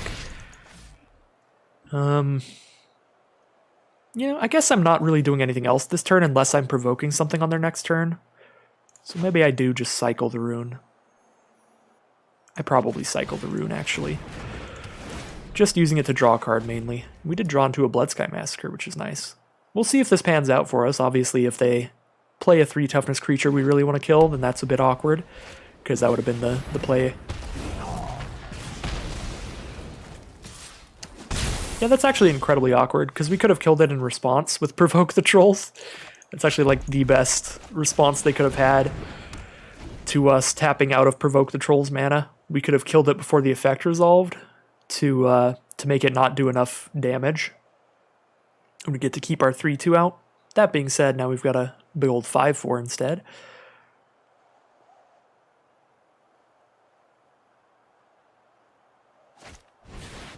Toski, Bear of Secrets. We about to lose to Toski again? Probably. I could exile it if I hit another black, but I don't have another black right now. I really don't want to trade into this Basalt Ravager, but if I don't take the trade right now, they're drawing a card off of this. I'm just going to take the trade. I hate that, but I think it's where I'm at here. Yeah, no, this is just going to go really poorly. Toski really going to put in a lot of work for our opponent. Get a 2-3 here. At least they only attack with Toski. Or they only draw a card off Toski. We can block their 1-3. So they are only drawing one card here. Even if they play a Masked Vandal on our Bloodsky Massacre, that's not so bad. Because we got the creature out of it, which is what we really wanted right now. Just get a 2-3.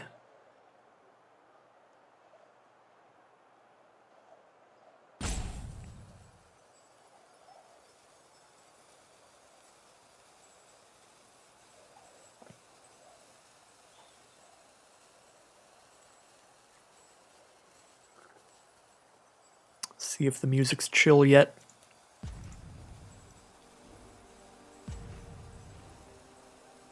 Sounds pretty chill, pretty normal.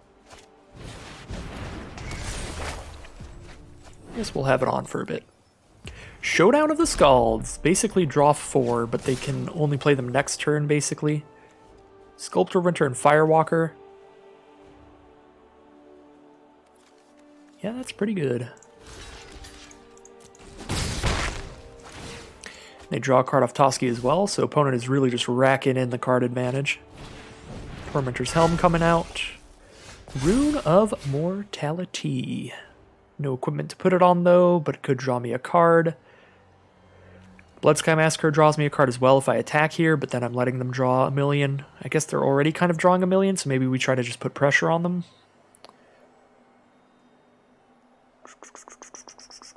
I kind of want to attack before I do anything else, because if I hit another swamp, I could Infernal Pet double spell. Or I could feed the Serpent Toski even if I draw swamp. Dragonkin Berserker, we can get First Strike Death Touch here. But I can also double spell with Infernal Pet and get more power on this board to try to crack back for lethal. They're down to 12 now. I actually don't need... I don't need First Strike Death Touch here, so I'm just going to play Infernal Pet and Dragonkin Berserker.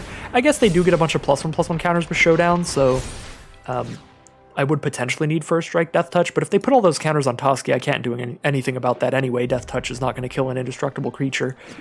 So if they put just a ton of counters onto like Masked Vandal and send in with the 3/6 or something, that's bad, but they're probably putting them on Toski, and that looks like the plan here. Put those counters on the Indestructible Squirrel, and I'm not going to have good blocks even if I have a First Strike Death Toucher. So no blocks. We're going to... I would love to be able to throw Rune of Mortality onto Dragonkin Berserker and have the mana to make a dragon, which I guess I do with the double red here. Yeah. So now First Strike Death Touch means they have to triple block, and even then Dragonkin survives. And I make a dragon off of this attack, which is fantastic.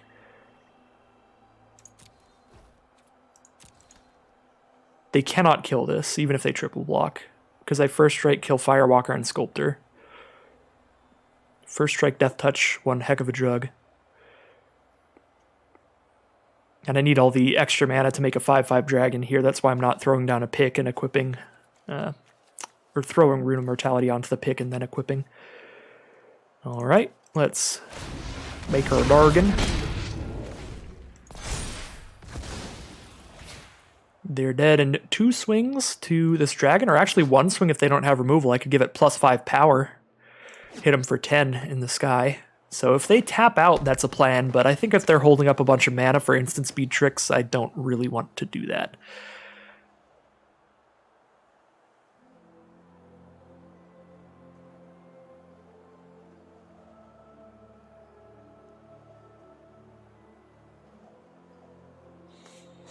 Do I block Tusky if they attack with it here without putting counters out is the question.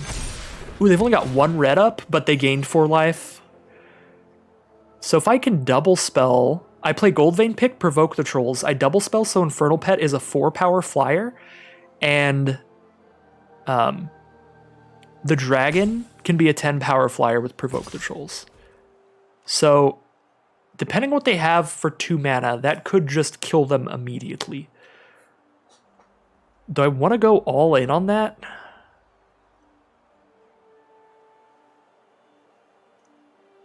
Two mana with red, with Sculptor of Winter. They could survive with a Frostbite, but that's like it. So I think I chump here to make it less likely they draw into it. And the 2/3 isn't really doing anything this game. This leaves me very dead on the crackback. If they have the Frostbite. But maybe they'll even just tap out for a 2-mana 2/2 here. That would be beautiful for me.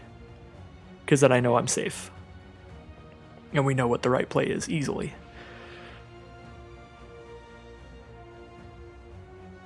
They seem to be thinking about it. I mean, they're looking at all their lands here. Please, please, please tap out. I'm so scared. Oh, they could just move Tormentor's Helm over, and then they still have the 1 red up for Frostbite with Sculptor of Winter's ability to untap their snow-covered mountain. That would be really awkward for me. Because then I'm still scared. I guess if they had Frostbite, they probably would have used it on Dragonkin Berserker already, so that is a good reason to expect that they don't have it. So I'm going to go in on this.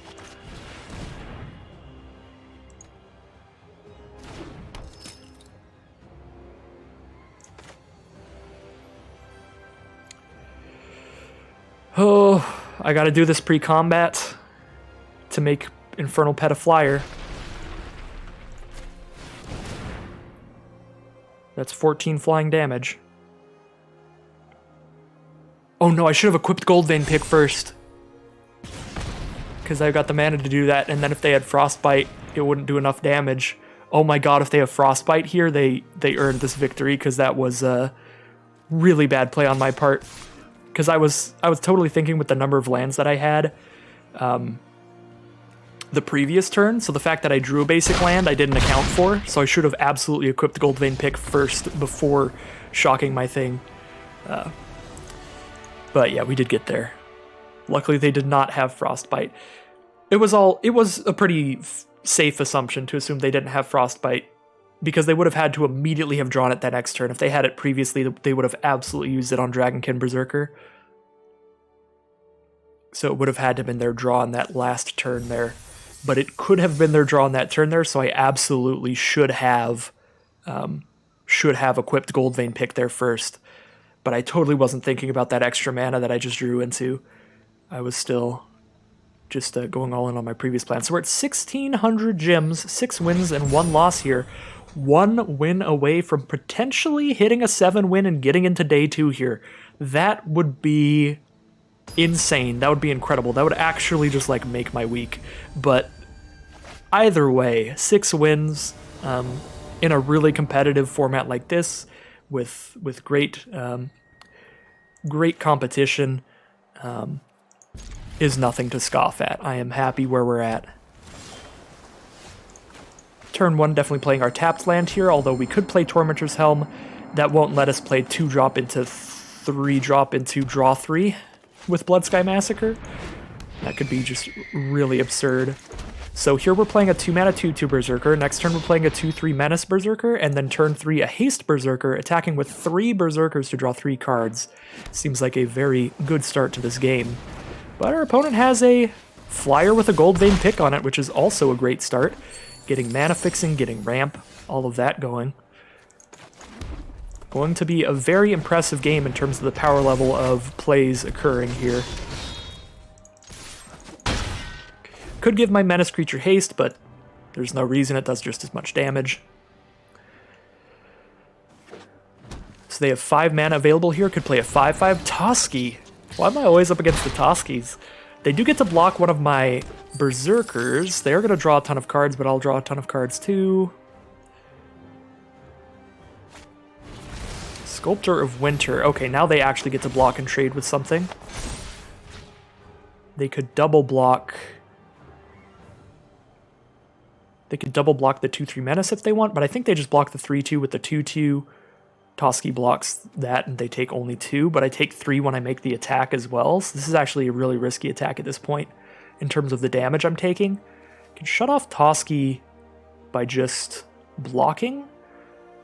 Poison the Cup can get used on Pilfering Hawk, so maybe I foretell that to be able to scry as well. I think I attack with both still, maybe. Maybe just one so I can block Toski. I don't think I'm actually getting aggressive really well here by playing a Breakneck Berserker. Because I do really want to poison the Cup. They're like Pilfering Hawk here. Should have held off till I drew a card, because I'm definitely attacking with the Menace creature, I think. Trading with Sculptor of Winter if they block. I guess this just trades with Sculptor of Winter if they block as well, and it's a slightly worse creature. So I'll send him with that. Still get to draw 1.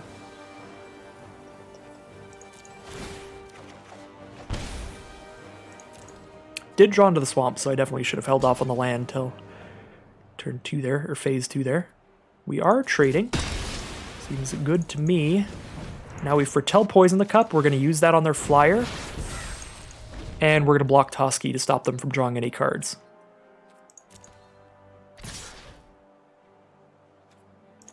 See if this resolves before I make any blocks here. Does resolve. We hit a land and an Infernal Pet. I'll take the Infernal Pet. I can double spell with that next turn, play Infernal Pet, play a Disciple. Seems solid. I'm also getting the mana from the Massacre. Just 1 mana, but still. 5 mana available to our opponent, and a Giant's Amulet it is. A 4/5 Hexproofer here. I think we want to get started getting some flyers potentially, so I'm going to play Infernal Pet, I think. Although I could hold up Feed the Serpent just to kill Toski and not worry about it. I'm playing 2 more blockers here, so I think we'll be fine. I suppose I do have 3 mana up after this, so I could even play the 3/2 Haste instead. Don't think I want to do that.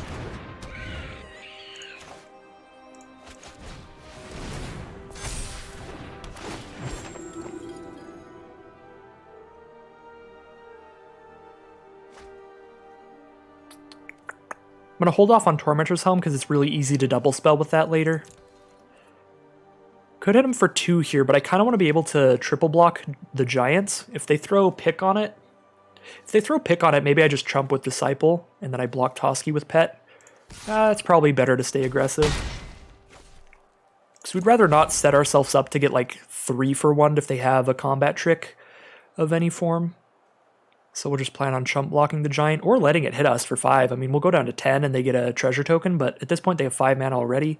The only thing they could really need a treasure token for would be like a double white splash or something. If they need some kind of off-color mana, or for a 6-drop like a Colossal Lindworm. If they're not equipping Pick, I guess I am stopping them from drawing a card as well, because Toski's still on the board, so I should chump here. But if they're not equipping Pick, they're probably playing like a 5/5 here. Something for 5. They need all their mana if they're not spending 1 to equip 1.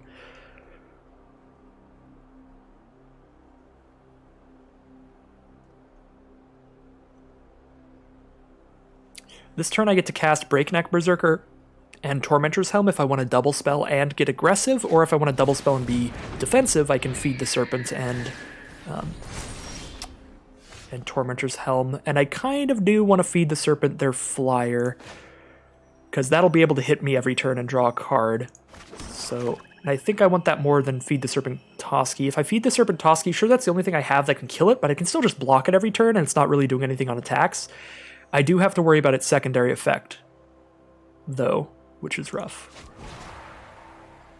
I'm going to exile the Raven, and I'm going to play Helm.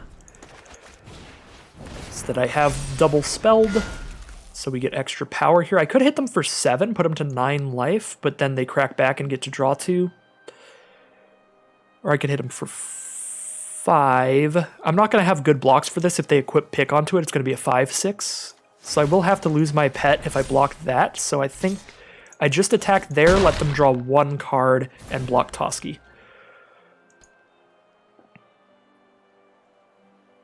Hoping to draw anything that costs 3 or less mana so we can double spell again with our Infernal Pet. Alright, equip. That is going to hit us. They are going to draw a card. And get a treasure token.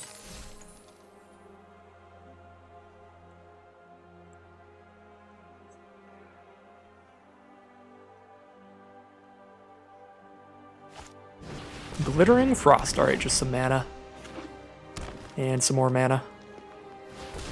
Oh, they do have another spell. A 1/2 reach. Alright. So that can chump block the pet 1 time. Other than that, I guess it does spread out their field so they could be drawing more cards. It is going to be a 2/3, so it could trade into my Breakneck Berserker, which I don't love. So I will move my equipment to the Berserker. Well, yeah, they have enough mana to keep moving everything all the time. Ooh, Rune of Mortality on the Tormentor's Helm is pretty great. I'm going to cast that before I cast Berserker, but we are probably double spelling here. Because they're dead in 2 turns from a flying Infernal Pet.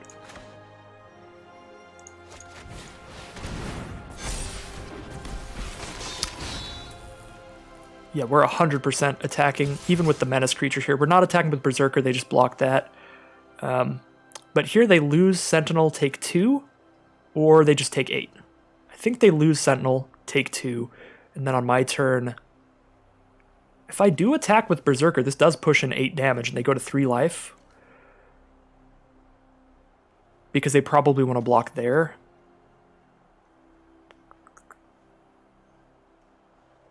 If they go to 3, they're like mega dead to just a flyer next turn. If they go to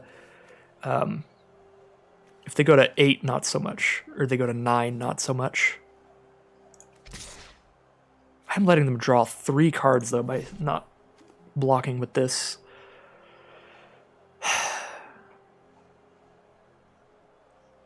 I really want to make them just dead to a double spell off Infernal Pet again. Although I guess it's not likely to double spell with a 5 mana spell in my hand, so there is that to worry about.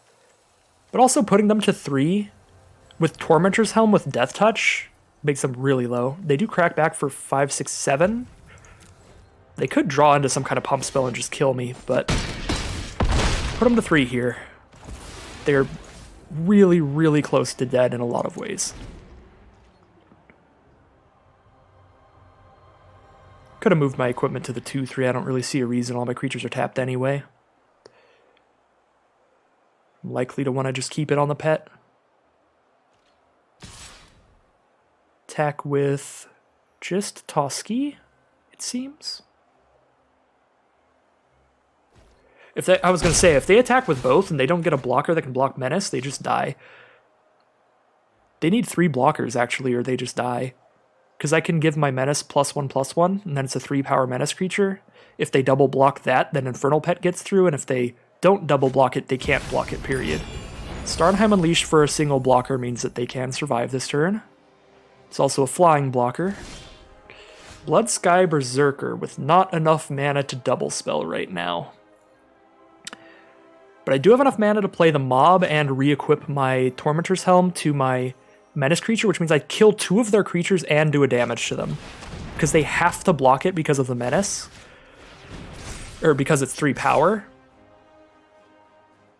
So they have to double block there, which means they have to single block Infernal Pet. This is just a fantastic attack.